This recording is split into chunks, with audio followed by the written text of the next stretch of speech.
Jack was 32, a guy who'd built a quiet life in a modest house on the outskirts of town, a place where the streetlights flickered and the nights stretched long and silent. He wasn't much for socializing. His days were filled with routine. Work, home, repeat. But he was never truly alone, not with Buddy by his side. Buddy, his 6-year-old golden retriever, was more than a pet.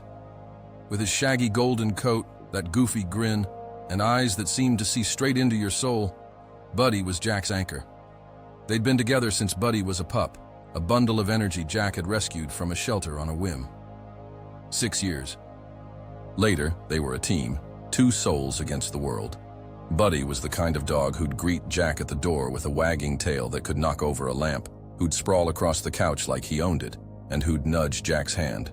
For pets, even when Jack was lost in thought, they had their rituals: morning walks through the dew-soaked grass, lazy evenings with Buddy chewing a tennis ball while Jack scrolled his phone.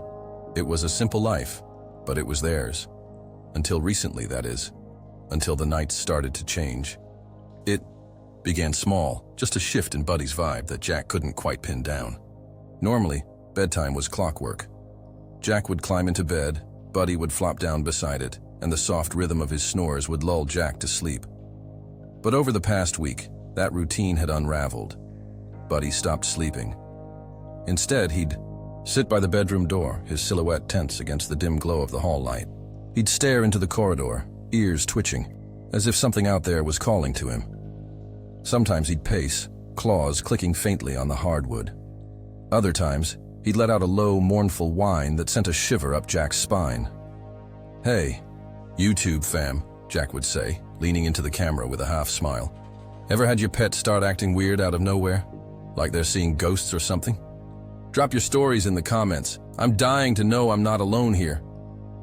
At first, Jack chalked it up to dog stuff. Maybe Buddy heard a raccoon outside or caught a whiff of something on the wind, but it kept happening. Every night, like a ritual of its own. Buddy would abandon his spot by the bed, plant himself at the door, and fix his gaze on the shadows beyond. Once or twice he'd dart into the hall, sniffing the air, only to return with a restless energy that made Jack's stomach twist. "What's out there, boy?" Jack would mutter, peering into the dark himself. Nothing. Always nothing. Then came the night that broke the pattern. It was 3 a.m., that dead, heavy hour when the world feels like it's holding its breath. Jack snapped awake to Buddy's barking, sharp and frantic, echoing through the house. He bolted upright, heart slamming against his ribs, and fumbled for the lamp. Light flooded the room, casting harsh shadows, and there was Buddy, rigid, hackles raised, staring into the corner. His lips peeled back in a snarl, a low growl rumbling deep in his chest. Jack's eyes darted to where Buddy was looking. An eye, empty wall. No movement, no sound, just the stillness of a sleeping house.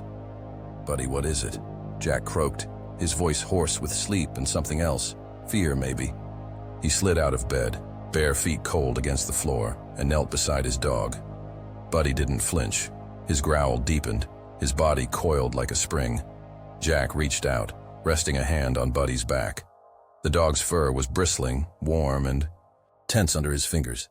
"There's nothing there, boy, come on," Jack said, though his own pulse was racing. He stood, flicked on the hall light, and checked every room: kitchen, living room, bathroom. Empty. Silent.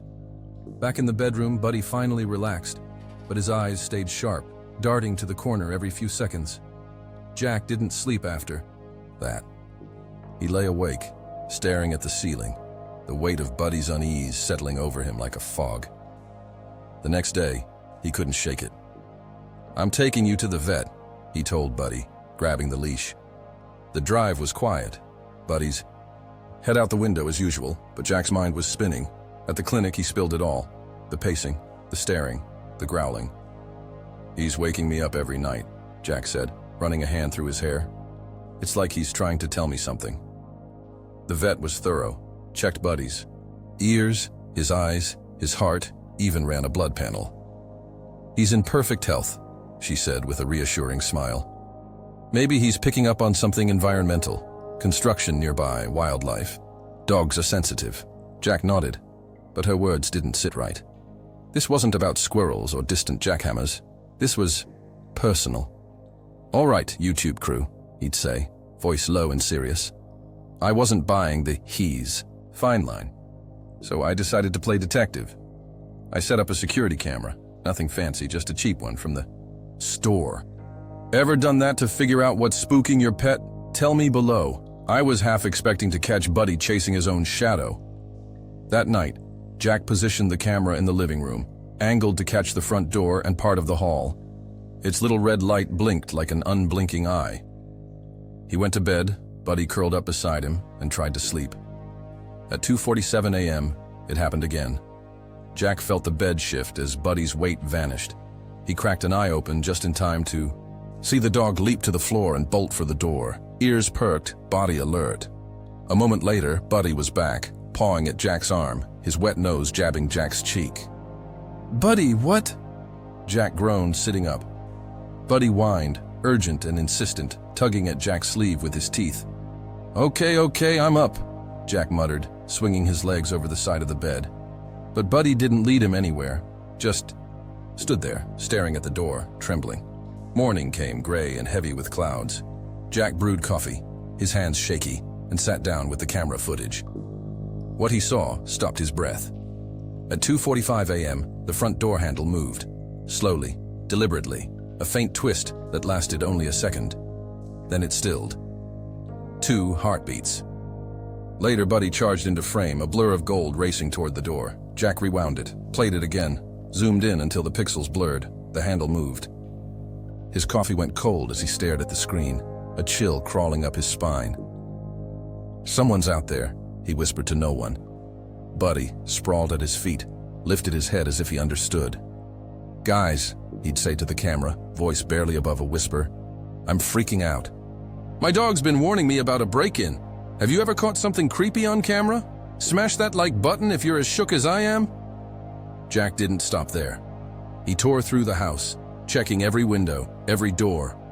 When he reached the back entrance, his knees nearly buckled. The lock was marred, deep, ugly scratches carved into the metal, the frame slightly bent. Someone had been prying at it, night after night. The marks were fresh in some spots, older in others. This wasn't a one-off. This was a campaign, and Buddy had known all along. He called a locksmith that hour, pacing as the man swapped out every lock for heavy-duty bolts. Jack added motion, lights that blazed like spotlights, a full alarm system with a piercing wail. Then he phoned the police. "Someone's trying to get in," he told the officer, showing the footage on his laptop. "My dog's been losing it every night. Look, at this." The cop squinted at the screen, then nodded. "You've got a good dog there," he said, scribbling notes. "Keep the footage. We'll patrol the area." That night, Jack didn't even try to sleep. He sat in the living room, lights off, a baseball bat gripped in one hand, Buddy pressed against his thigh. The clock ticked toward 3 a.m., each second stretching into eternity. Then, scrape, a faint metallic sound from the back door. Buddy's head snapped up, a growl ripping from his throat. Jack's pulse roared in his ears. Scrape, click, the sound of metal on metal, deliberate and slow. He grabbed his phone, dialed 911 and hissed, "Someone's breaking in right now, hurry." The operator's voice was steady. "Units are en route." "Stay where you are!" Time blurred. Buddy's growls grew louder, his body vibrating with tension. Then, floodlights blazed outside, bathing the yard in white. Shouts erupted, boots pounding the ground. "Police! Hands up!" Jack peeked through the blinds, adrenaline surging, as 2 officers wrestled a figure to the grass.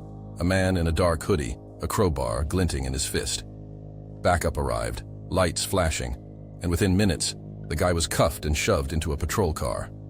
The lead officer knocked later, filling Jack in. "Serial burglar," he said. "Been hitting houses in the county for weeks. Yours was next. He'd been scoping it for days.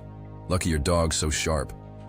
Jack just nodded, numb, as the reality sank in. When the chaos faded, Jack dropped to the floor, pulling Buddy into a tight hug. "You saved me, Buddy," he choked out, burying his face in the dog's fur. Buddy licked his cheek, tail thumping softly, as if it was just another day. "From now on," Jack vowed, "you're getting steak treats, the best damn toys I can find. You're not just my dog, you're my guardian angel. Yo, YouTube fam, he'd say, turning to the camera with a tired grin. Buddy's the real hero here.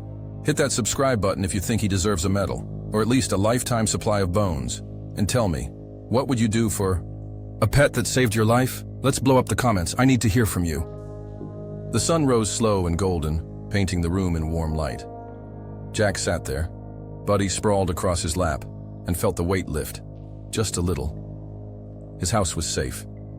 He was safe. All because of a goofy, loyal golden retriever who'd seen what Jack couldn't. Buddy wasn't just a pet anymore. He was the heartbeat of their home, the hero Jack never knew he'd need.